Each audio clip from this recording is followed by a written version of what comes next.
Hey guys, my name is Louie.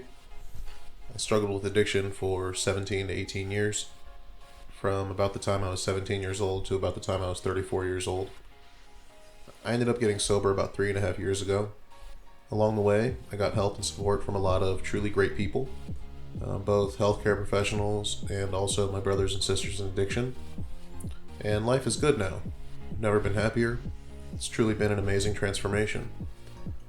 As I reflect on things, I realize how much suffering I put myself through, how hopeless and lonely I once was, and also how much suffering I caused those around me, loved ones and friends and other people who cared about me.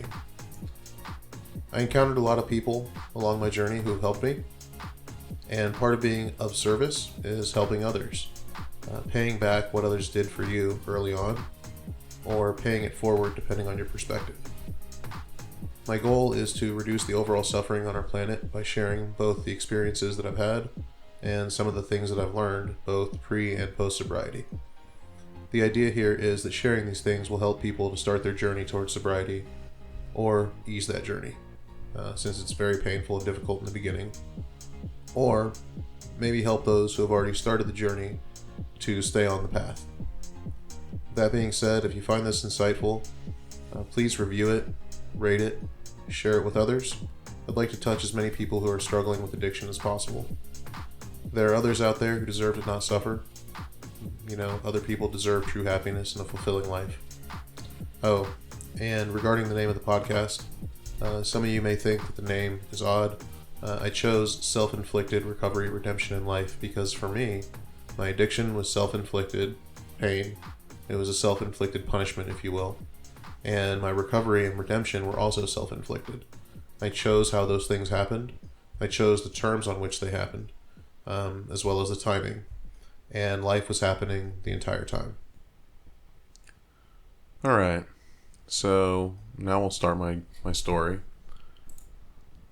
I'm 37 now. I'll be 38 in the next 6 to 8 months. But growing up was pretty tough on me in terms of my self-confidence, my self-image. Not so much physically, but in other ways. I had a lot of behavioral and academic struggles. And my parents had pretty high expectations. I was diagnosed with ADHD and was taking Ritalin by second grade. In second and third grade, I'd go to the principal's office pretty regularly, sometimes daily. Okay, often daily, other times weekly. By fourth grade, I wasn't going to the principal's office anymore, but I had struggles focusing and with impulse control. Those were still big problems for me. I'd get this crazy urge to do something and I wouldn't be able to control it and I would just execute. The academic struggle didn't end until college. So the way that would play out is I would make decent grades in some classes and then I would get C's and D's in other classes. And then when I would try to bring up the grades in the classes I did poorly in, I would do that, and then the grades that classes I did well in would suffer. So it's kind of like a seesaw effect, I was always doing well in 4 classes and always doing poorly in 4 classes, and it would change from one grading period to the next. My parents were super busy because they were both business owners. They're great providers, and I love them with all my heart. And they showed me love in the ways that they knew how.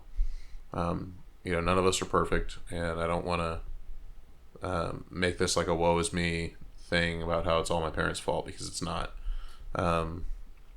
So they loved me. They took great care of us.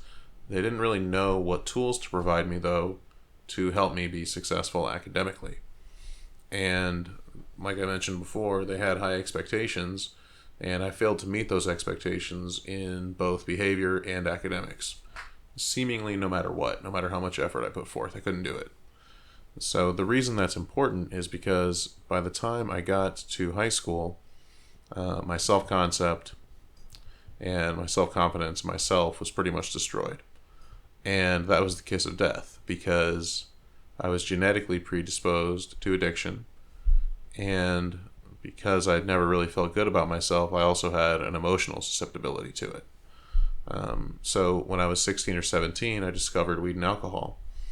And it was like an amazing experience because for once I actually felt good about myself, and I didn't have these negative feelings hanging over me. You know, at about 16, 17 years old, I got in a huge argument with my father, and I moved out of the house. The funny thing is, I don't even remember what we were arguing about. It must have been real important, you know. I ended up staying with a friend of mine for about a week, and then I moved in and slept on this guy's couch, who was a couple years older than me. He was my manager at Blockbuster Video. You know, for those of you who don't remember Blockbuster, it was a place when we would rent DVDs and VHS tapes of movies, so physical media. You take them home, watch them for a few days, and then return them. Kind of dating myself here. I also worked part-time at the local paintball field, and this is important for later. Now, from the perspective of a young man who needs guidance and has addictive tendencies, moving out of my parents' house was a terrible mistake, because now I was free to make all these really, really bad decisions that were detrimental to me without any support or any guidance or any oversight mechanism or any check and balance. So, that being said, weed and alcohol quickly became a focus of my life. It didn't take me long to realize that my 2 part-time jobs weren't going to be enough to support me, and I started to augment my income by selling weed. About the time when I started working at Blockbuster, I met a girl. She was my other manager there. We'd smoke weed together from time to time. We became good friends. After high school, I got my first full-time job at a warehouse. And there was this guy there that I worked with, and he found out that I sold weed. And when he found that out, he was like, "Hey man, you got to come meet my brother." And I wasn't quite sure why it was so important that I went to meet his brother. But I did, and he introduced me to his brother. And it turns out his brother had access to very large quantities of weed and cocaine. And I, in turn, gained access to very large quantities of weed and cocaine at very low prices. So I started selling weed in large quantities, and I moved from the upper middle class area that I grew up in to a shithole ghetto part of town. After a while, I started using cocaine and also selling cocaine, and I ended up selling all of my paintball gear at one point to buy a bunch of cocaine. This is important for later. File this away. I ended up selling a lot of coke, especially to the local crack dealers. So they would take the powder, they take the soft, and they turn it into hard, and then they hit the streets with it. Sometimes I sell it to the users. As far as my cocaine use, it started out very small, but eventually it became a raging problem until maybe 9 or 10 months in, I almost overdosed 2 nights in a row. I think I was 19 or 20 by this time. I know I was not over 21 when this happened. Because I had to still send the homies to the liquor store and the gas station to get me alcohol. So I almost died 2 nights in a row doing coke. At that point, my addictive voice kicked in. I realized that I had a problem because it wasn't scary enough the first night to almost die, but I had to go do it a second night in a row. And somehow I convinced myself this wasn't an addiction problem. This was a cocaine problem. And as long as Louie could address the issue with the cocaine and not do any more cocaine, Louie was free to continue to drink and continue to smoke and continue to do acid and mushrooms and everything else. Now, this was a very dangerous part of my life. It was dangerous from the perspective of my freedom, because I was putting my freedom at risk every day. And it was also dangerous from the perspective of my safety. When you make a living doing that kind of thing, it goes hand in hand with violence. It's just a byproduct. It comes with the territory, if you will. In retrospect, I did a lot of things I wasn't proud of, but perhaps even worse than the violence was that I was helping to fuel other people's addiction. Now, I don't take accountability for their actions, right? It's not like I was forcing them to do drugs. That was on them. But I definitely played a role in things from the supply chain perspective. And, that's something I got to make up for. I got to redeem myself on the back end for that. And I'm well on my way to doing that, so no worries there. Now, while all of this was going on, I'd work jobs off and on. Working a job was good because it diverted attention to you. It gave you a place to go to get out of the mix if the streets got hot and needed to cool down. Um, I was always still dealing, though, even when I would work. I realized that my buddy's brother, who I would get all the weed and cocaine from, he was preparing me to take his place when he moved up the ladder. Those guys all ended up going to jail for a long time for, drug trafficking, the things they were involved in. At this point, relationships with women in my life consisted for the most part of me completely lying to them about my occupation and also hiding my addiction from them. And then a month or 2 months or 3 months in, when they found out what Louie was really all about, they'd be going so fast that my head would spin. Which is, that's on me. I'm not resentful about that. I deserve that. Now, that girl that I talked about earlier, who was my manager at Blockbuster, while all this was going on, she'd become a good friend of mine. And eventually we started dating. And the thing was, because we were good friends for a couple of years before we started dating, I couldn't lie to her about what I was all about. She knew that I drank a lot. She knew that I did drugs a lot. She knew that I sold dope. She knew the real me, not the representative of me that I had introduced to all these other women, but the real Louie. So I couldn't lie to her, and I found that she loved me anyways. So all along, even when I was still in high school, I had a sneaky suspicion that I'd have to do something about my addiction and my drug and alcohol abuse. I suspected that it couldn't go on like this indefinitely. And I would try to get clean. It seemed like a million times. And I'd try to white knuckle it. I'd try to do it on pure willpower. And that only takes you so far. And then I would relapse, sometimes after 30 minutes or an hour or half a day or 2 days, maybe a week or two. I think the longest I ever went was 28 days because I knew a drug test was coming when I went permanent in a position. Or sometimes I couldn't even make it half an hour. And the thing was, every time I failed, that voice inside me would say things like, well, shit, I guess you can't overcome this. You can't beat it. So you're just going to have to live this way forever. At about 24, 25 years old, I ended up getting a job at a company that paid for my degree.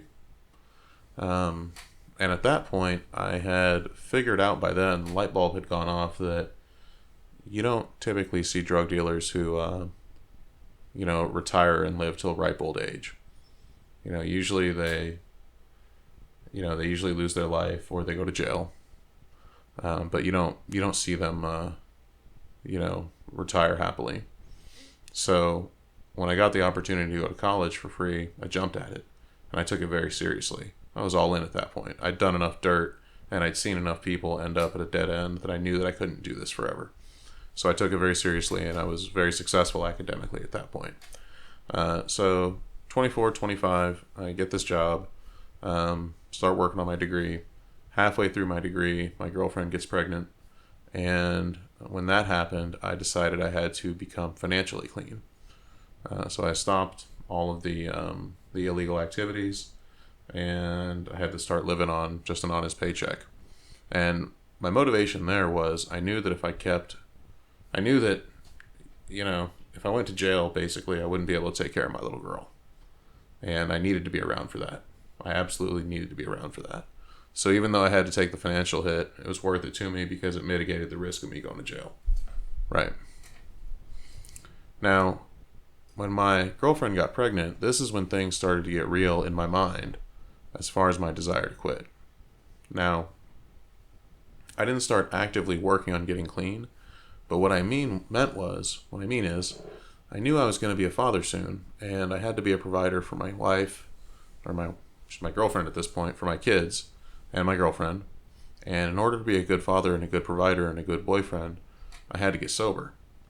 And what I'm trying to say is, this is where, in my mind, I started to wrap my brain around the concept that sobriety was something that I would eventually have to obtain. It wasn't an optional thing anymore. Now, I was still scared, and I still wasn't sure it was possible, and I wasn't convinced that I had to pursue it immediately. You know, I put it off because I was scared, but I knew deep down that my use would have to come to an end. So before my daughter was born, my girlfriend and I, we got married. I ended up getting my degree. 2 months after that, I got laid off. Otherwise, I would have stayed and gotten a master's degree. I ended up getting a not so great job. I worked there for 12 months. And then I got a really great job. The best job I'd ever gotten, in fact. This was in the summer of 2012. Now, at this point, because the job was great, and I had a little girl, and I had a little boy, and I had a wife, I wanted to get clean, and I wanted to give it everything that I had. I was worried about coming into work smelling like weed. I was worried about going to the bar at lunch and coming back smelling like alcohol. I was worried about losing my job, right? This great job that I got. So I tried to white knuckle it again. And I found that now I had substantial mental health issues. And these issues caused me to be very unstable and downright dangerous around my wife and my children. So I ended up leaving the house. I moved out. I stayed away for about 5 or 6 weeks. In those 6 weeks, I didn't smoke. I would drink maybe 2 or 3 beers every 3 or 4 days. So I wasn't really sober all the way, but I also wasn't drinking to the point of blackout. And then that was normal. My normal operating procedure was drinking to the point of blackout when I would drink. And I would do that every day. At this point, because I was having the mental health issues, I started to go see a psychiatrist. And he put me on medication. And I started to see a therapist. And then I moved back in with my wife and kids. And there was weed in the house. And that voice started talking to me. And it said, well, you haven't smoked in 4.5 weeks. Maybe this time will be different. Maybe you don't really have a problem. You can probably just smoke, once every couple of weeks or just on the weekends or whatever. And it was that same old shit, And I started using a little bit at a time. And I'd go like a week or 2 weeks without using anything. And it didn't take long for the periods of sobriety between getting high to become shorter and shorter, and the frequency to increase. So I'd smoke more often, right? And probably within 3 or 4 weeks, I was smoking all day, every day, just like before. And not long after that, I was drinking again, just like I did before. I would drink until I would black out every single night. So this went on for a couple years. I was still seeing the psychiatrist and the therapist. The psychiatrist told me there was a 50-50 chance that if I got clean, my mental health issues would go away. They'd be resolved. And he was very careful. He didn't set an unrealistic expectation. He didn't guarantee it to me. But he told me there was probably a 50% chance that what I was experiencing was created by an imbalance in my brain that was caused by drug and alcohol abuse. So, arrogant Louie, I'm sitting there thinking, yeah, all right, doc, you only went to school for like 500 years and spent like, $7 million on your degree. You know everything. You know what's good for me. All right, whatever. Needless to say, I didn't really believe it. That very same week, my therapist told me that I had a substance abuse issue. And she told me that therapy wasn't the solution. Going to rehab was the solution. I promptly fired her, and I got another therapist. And the irony of ironies here is I didn't know that this lady was she specialized in chemical dependency. She was an LCDC. And when I found her and set up the first appointment, I didn't know that. So I walked in and I met with her, and she talked with me for probably 15 minutes and was like, you clearly have a problem with addiction and you need to go to rehab. And all this happened within like an 8-day period. So I had 3 professional people in healthcare tell me what my problem was and what I needed to do. So when she told me, I was like, all right, whatever, fine. Tell me where to go and I'll take a shot at it. And she sent me to an intensive outpatient program. So, we talk about being desperate before you can successfully start this journey. And I was desperate. I went to the assessment, and that is where you sit down with a stranger and they ask you questions to make sure that you're a real deal addict with a real legit problem with addiction. And at the time I had this beard, and I met with this woman who I'd never met before, total stranger, and I told her my story. And I cried like a baby for pretty much an hour and a half because I'd never verbally articulated how my addiction had beaten my ass and defeated me over and over and over again over a 17-year period. And I'd never articulated and explained to anyone verbally how much pain that I was in and that I was unable to beat this problem that I had. And I just kept going back to the stove, knowing that it was hot, burning my hand over and over again. Now, the reason I mentioned having the beard is because I cried so much in that hour and a half that by the end, my beard was soaking wet. So needless to say, I passed the assessment with flying colors. I knocked it out of the park. The assessment took place on a Thursday, and they wanted me to start IOP on a Monday. So I had 3 days to get it out of my system. All right, so this is a good place to stop for now. I try not to make these things too long. I'll share part 2 in the next few days. In the meantime, feel free to email me and hit me with questions, ideas, feedback, things you'd like for me to talk about. Whatever you got, I'll take whatever you got. Like I mentioned before, this is an effort to help as many people as possible. You can reach me via email at selfinflictedrrl@gmail.com.